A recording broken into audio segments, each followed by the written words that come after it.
Hey, this is Travis the TAO Templar. Let's talk about hyperspecialization in Bittensor. Remember, miners do the work, validators check the work, subnet owners control the work, and stakers judge the value of work. And you can think of each subnet as a decentralized business. We should also note here that validators check but also sell access to the network's commodities. At a high level, Bittensor allows for the separation of commodity producers from the commodity providers. In a traditional business, you'll have a sales department and a development department. In Bittensor, these are separate. Miners produce the data, validators sell the data. This allows miners to focus on producing the best commodity possible, while validators can focus on checking and then selling the commodity without having to worry about how it's built. They can just focus on getting it into the hands of customers. Miners need to understand what precisely is expected from the subnet that they're mining on. This is easy, they simply need to read the validator code. Miners produce the output and they are paid according to the value of their work. That's it. Often they are software developers by day and miners by night. If you've ever hired software developers, you'll know that finding developers with social skills is difficult. In a traditional business, you need a software developer who will do what is asked of them, collaborate, communicate concerns, understand user experience, etc. Finding quality developers is a very difficult task that is required in traditional business.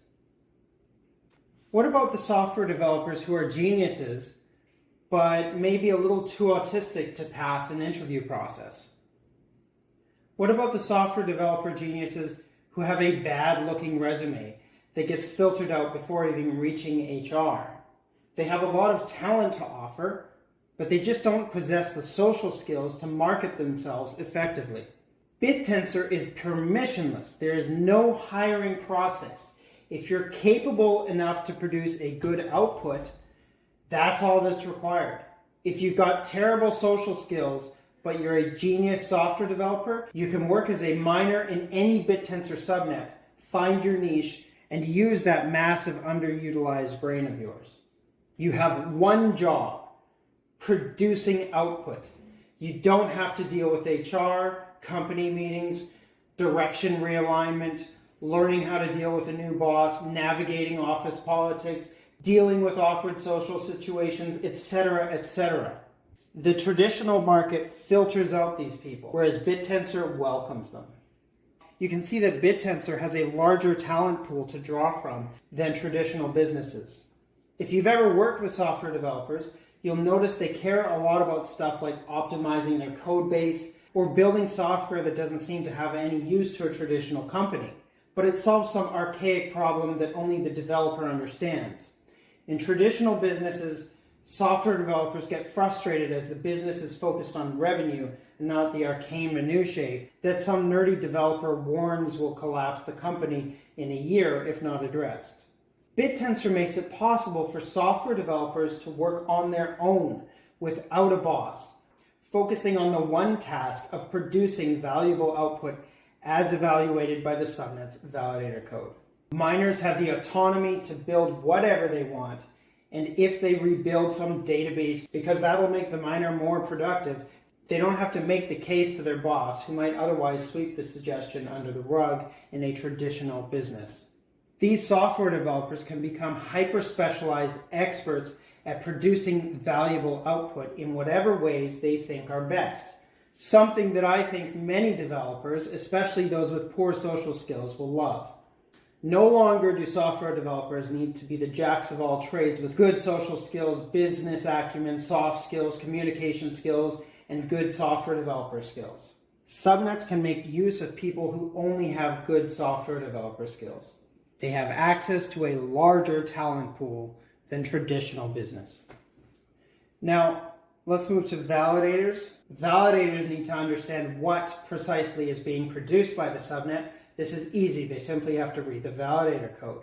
Once they know what is being produced by the subnet, in order to make more money than just staking rewards for validation, a validator must sell access to the commodities miners produce. They don't need to understand how to build the commodity that they're providing.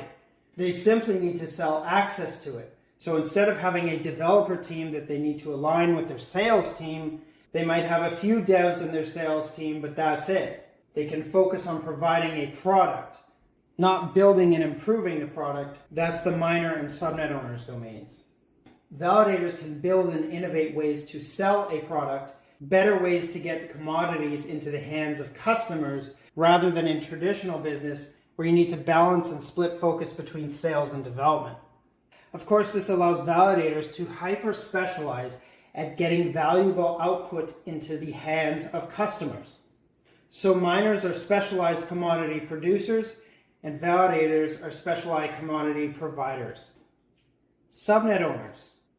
Subnet owners need to focus on what validators can sell, and then orchestrate the code for validators and miners to produce the best commodity for validators to sell. Subnet owners specialize in making it easy for new miners to start mining their subnet. Subnet owners are good at understanding incentives and then use those incentives to produce the best results, making sure to reward the most productive miners, and therefore produce a valuable commodity for validators to sell. Subnet owners don't have to worry about a hiring process for miners or being expert marketers. Leave that to validators. Subnet owners need to attract talent to their subnet and then efficiently organize the talent within their subnet to produce the maximum possible value. If they keep increasing the value that they produce, their emissions are increased and stakers will be happy to stake to subnets that are producing value. Hyperspecialization is a huge leap forward in market efficiency. You'll note I haven't even mentioned competition in this video. Competition is really the central piece that makes Bittensor so special in my eyes. Miners compete with other miners to produce the best output. Subnet owners compete with other subnet owners to best organize miners to produce a valuable commodity. And validators compete with one another to provide the best access to Bittensor commodities. This competition, multiplied by the hyper-specialization we've described in this video, is just unimaginable. If you enjoyed this video, note that I make these videos out of my love for Bittensor. No one pays me to make these. If you'd like to support my efforts and get early access to all my videos, visit my Patreon, link in the description.